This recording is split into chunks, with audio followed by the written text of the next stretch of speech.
Hey YouTube, it's ShryphonX here. Today we're going to be talking about Chainsaw Man Chapter 220.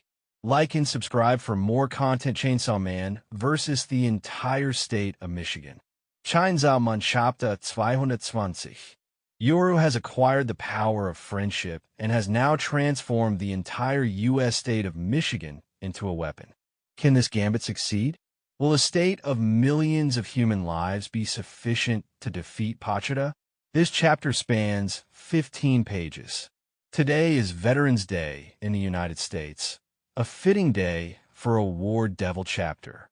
The chapter commences with a barrage of gun and tank devil shots from Yoru's fingers, but she is swiftly kicked hard by Pachita, resulting in a long line of her entrails spilling out. Yoru summons the moral eel devil, but Pachita slices it into pieces, causing Yoru to rage as she had a fondness for that devil. Was her fondness for this devil rooted in her time as the war devil, or because of Ace's affection for sea creatures? This is a gray area, as both seem to share similar tastes. Now, Yoru and Pachita stand upside down and above the earth itself through the doors of hell that Yoru summoned. The power of friendship is evil in confronting Chainsaw Man. Yoru informs Pachita that during the previous war, both forces stood alone and above everyone. However, Yoru has since undergone a transformation and has discovered the value of teamwork, learning to depend on others, a trait that the solitary devil race has never known before.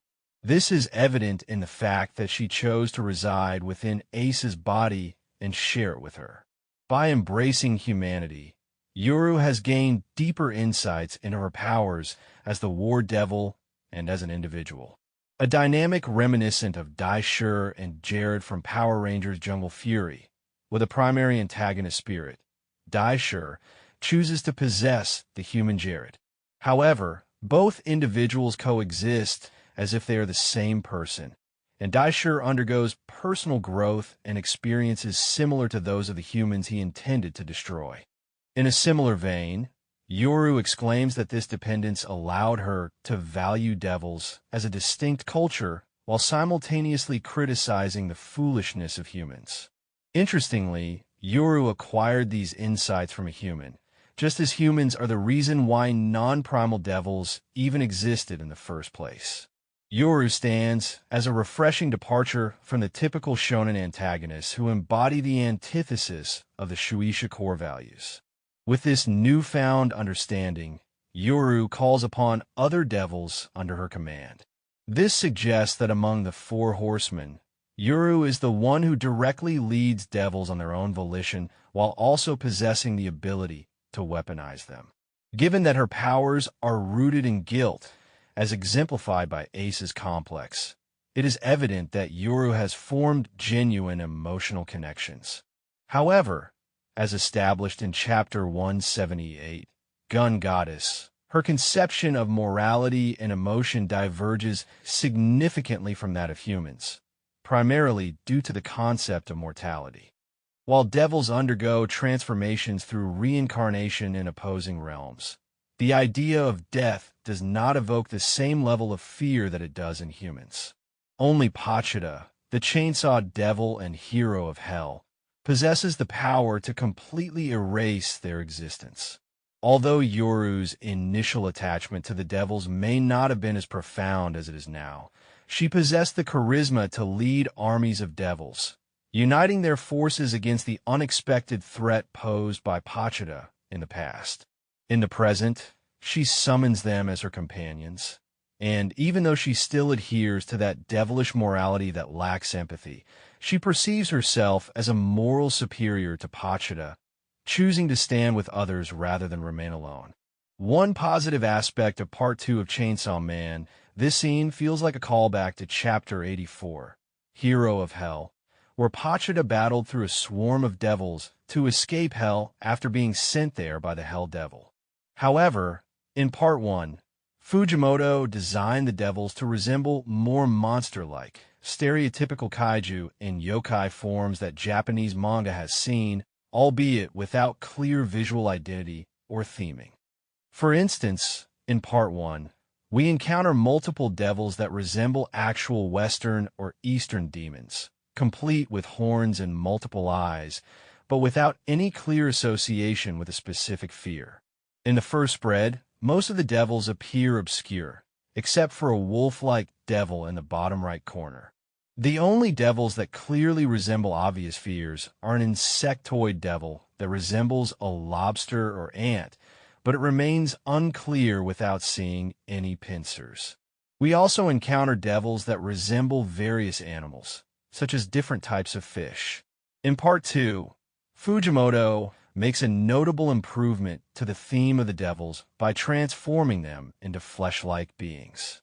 A consistent theme throughout the series is that the devils are often composed of actual human flesh. Many devils possess human-like features and insides, albeit with varying colors depending on the media used.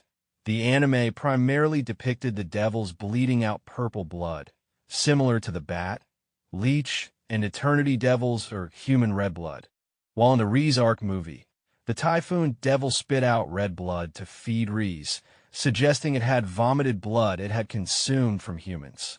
However, in Part 1, many devils closely resembled their associated fears without a strong connection to human flesh.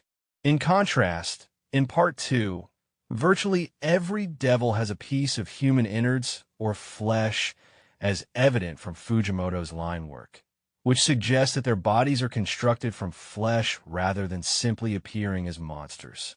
Furthermore, at least half of the devils have distinct or identifiable fears to be associated with. For example, we encounter a jellyfish devil and a centipede devil, whose upper halves resemble one-armed humans wielding swords and possessing 3 heads, one of which is either deformed or bowing. There's also a hands devil, with 2 fused hands forming its small body. Just like in Chapter 84, we see panels of Chainsaw Man slicing off the heads of the devils while the main villain, the devils, monologue, allowing us to compare the differences. Furthermore, the panel divisions follow different themes. In Part 1, Pachita's intestinal scarf wraps around the defeated and decapitated devils. In Part 2, Pachita's chainsaw arms are confined to a single panel. While this is clearly an inferior version of Chapter 84, the devils in Part 2 are more consistent in composition, made of flesh rather than generic monsters. Despite this, both versions are parallels to each other.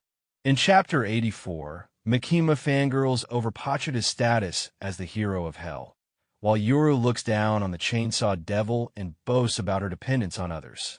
Yoru believes that the war devil needs countries and armies to win and be herself. In the end, even after bragging about the power of bonds, Pachita goes through the devils and prepares to take down Yoru. However, Yoru activates her trump card, pun intended. Why Michigan? The chapter ends with Yoru transforming the entire state of Michigan into a weapon, the Michigan Sword. This is recorded by one of the Fumiko Mifunes who lives in America, possibly near or within Michigan. This almost feels like a sly jab towards My Hero Academia, which names All Might and Deku's ultimate moves after American states and cities. Imagine if Pachita destroyed the Michigan Sword, assuming it would fit the classification of a devil to be erased. Deku would forget one of his moves midway and probably get killed. However, there's a realistic reason why Michigan was chosen. Michigan played a crucial role in World War II, particularly through its war industry and airfields. This transformed its largest city, Detroit, into an arsenal of the United States, producing tanks, airplanes, and other armaments. As a result, Detroit, Michigan, became known as the arsenal of democracy, and this reputation persists to this day. Over 5,000 businesses are connected to the defense industry in Michigan. Moreover, Michigan served as a military training center, equipped with facilities and forts. Its coasts were used to train troops, and housing camps were established for prisoners of war. Yoru, who loves America, might even consider Michigan her favorite state. Consequently, Michigan didn't just transform the lives and properties of its residents into a singular weapon. It also imbued the weapons themselves with unique properties and abilities. Currently, Michigan has a population of 10.1 million people. However, in the year Chainsaw Man takes place, which is 1999, the population is 9.89 million, barely reaching 10 million. Given Michigan's status as a factory and hub for weaponry, Yoru possesses the ultimate final weapon against Chainsaw Man. So, can Chainsaw Man defeat 10 million lives and potentially over 50 to 60% of America's defense supplies? Thank you for watching this video. Please like and subscribe for more content. ShryphonX out.